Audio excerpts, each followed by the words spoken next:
And I said, maybe. What do I sell those for? No, I said, what do these cost? And he said, they cost about $200, $190 or something like that. And I go, okay, and what do I sell those for? And he goes, you don't sell those. You use those.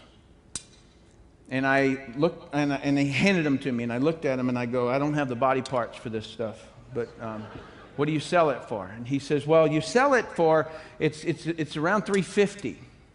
And I said, okay, all right, well, I'll give it some thought. And so I left. He called me back. He followed up about 5 times or so. And then he says, he goes, is getting in the business a problem for you? And I said, yeah, it is. And he said, he goes, I figured out a way that I can get this to you for free. And I said, okay. And so I drove an hour and a half to his house. That's my second primary communication to you. When somebody's in the right time in their life, they'll drive. They'll come there, okay?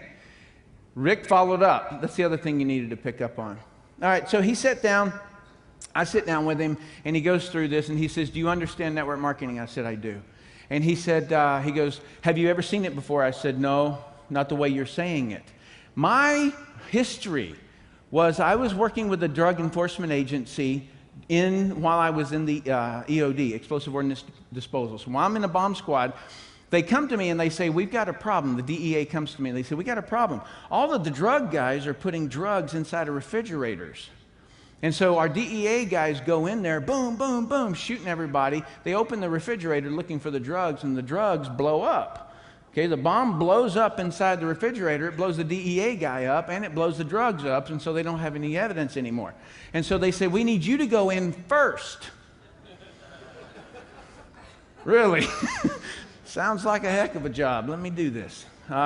And so I did. And so I would be the first guy through the door. I'd look for tripwires. I'd do a tripwire sweep, pit bull, ugly guy. You know, I would do that kind of a thing, and we would be shooting all the way in. And then I would defuse the refrigerator, and then we could open it up and get the drugs out. So while I was working undercover with the DEA, there were some things that I figured out. Where is the billboard that says, buy your cocaine here? None. So it's all by word of mouth, right?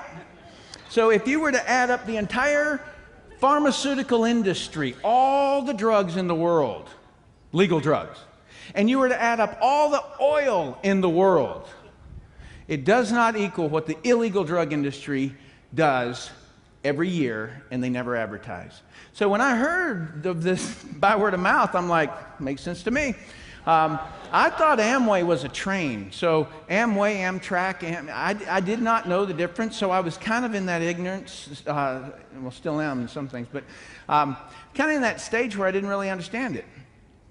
But I knew by word of mouth worked. Okay, that's what I knew. And so when I got all done, I said to Rick, Rick, okay, I'm going to do this. And he said, he goes, great. He says, do you have a credit card?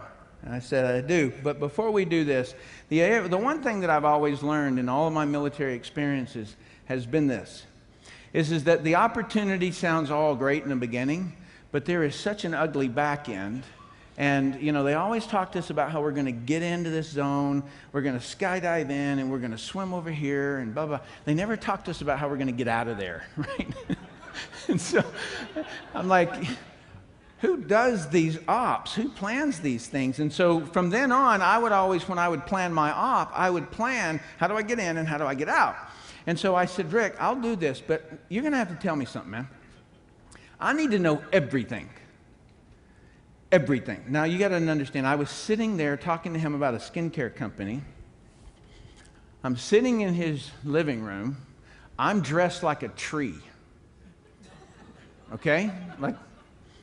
That's my work. I'm sitting there and I'm looking at him, right? And I said, you need to tell me everything that happens in this industry. All the good and all the bad. And if you leave anything out, I will take you out. I'm not kidding you. Rick today will tell you that's exactly what I said. I'll take you out. And I meant it. Does everybody now understand when that phrase was, he don't talk much? Do you understand why?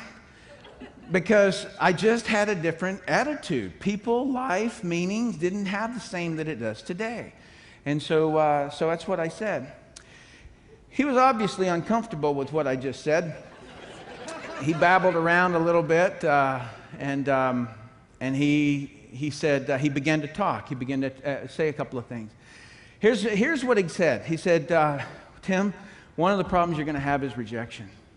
That's a problem in it. And I said, tell me about this rejection.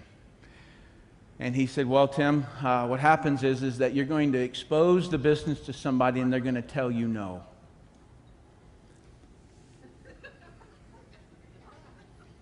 And I go, and then what? And he says, well, then you have to find somebody else. Okay? What else? And he said, the next thing that can happen to you is that people will deceive you. I said, deceive me. He said, yeah, how? And he goes, they won't show up. They'll tell you they're going to meet with you, and then they don't actually show up. And then what happens? And he goes, well, then you have to find somebody else. Okay? All right, good. What's next? And he says, attrition. I said, tell me about that one. And he says, people will say they're going to do something, and then they'll quit. They'll quit. I said, yeah. He goes, and I go, then what? And he said, well, you find somebody else. And is there anything else? And he said, yeah, you'll be disrespected. Disrespected. And I said, what happens there? And he says, well, people who don't know the industry will say that you're in a pyramid scheme, that you're in a scam, and they'll make fun of you. Make fun of me. And then what happens? And he goes, well, you find somebody else. And I said, this is a joke, right? This is a joke. And he said, no, this is exactly it. And I go, is that it? And he says, as far as I can remember, I go, no, that doesn't work for me. Is that it? Because I'd already told him I'd take him out, right? And he goes, that's all I can think of. And I said, no, I'm not asking you for a disclaimer. I want to know, is that it? And he said, yes, that's it. And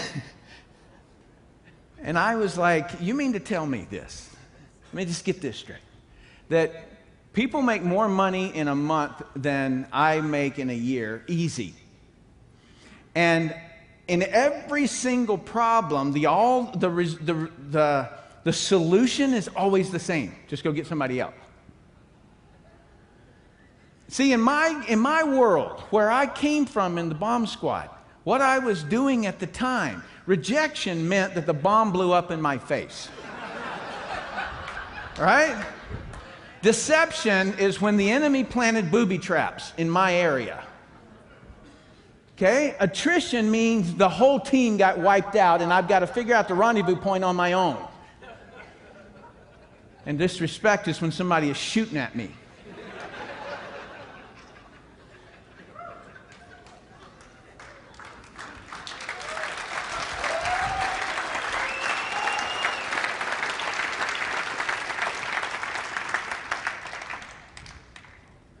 I had been in the business for about 2 months. I sponsored somebody in, and she came in. She was all frazzled. She had this folder in her hand. She had papers coming out of it and all kinds of things. She was a real estate agent, and she was sitting down in front of me, and she goes, "Whew, this business is so hard." I said, "Hard? Really?" If you'd understood where I was at just prior to coming in, I had dug a hole that was just about 6'4", just above my height, and I was in that hole for several weeks. We were doing recon.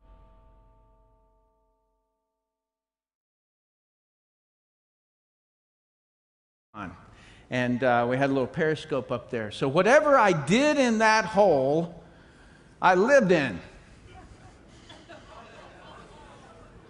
Does anybody get the picture? It was a vegetarian diet I was on, fortunately, but nonetheless, it was not a pretty sight.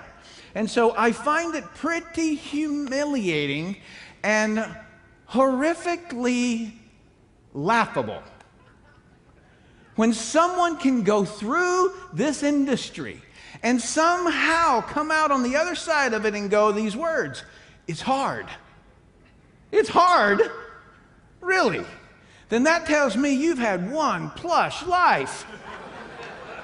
If this is hard, right? I sit in my chair, and my chair's got 3 buttons on it, okay? This one will move the back piece of back a little bit. And this one will slide me down so that my feet sit right on the ground. And this one right here would allow me to rock back and forth. Anybody got a chair like that? You call it hard to sit in that thing? You stand up with your elbows like this for a week, and you do everything that you do. In other words, you know how you go to the bathroom? You don't get to go to the bathroom. You just sit right there and go to the bathroom. And then when you have to urinate, you do that too. And when you have to get a drink of water, sorry. And when you're hungry, there's this little tiny thing that's green. It's about this big. It's called MRE. Meal ready to eat, meal ready to exit is what we call it, nicknamed. And you open this thing up and you eat it, and it is horrific. All right? That's what we did. And so somehow when people tell me, Tim, this is so hard, I say, are you joking? This is not hard at all. So can I just get everyone's agreement for just a second for you to step back out of your very difficult world? And just ponder this one little thing. You sit on your butt. You make a phone call. Anytime you want a peanut butter sandwich, you can just go upstairs and get it. Anytime you want a drink of water, you just go get it. And it's fresh water. And you can even have it reverse osmosis if you want to. You should be ashamed of yourself if you ever in your life say this is hard.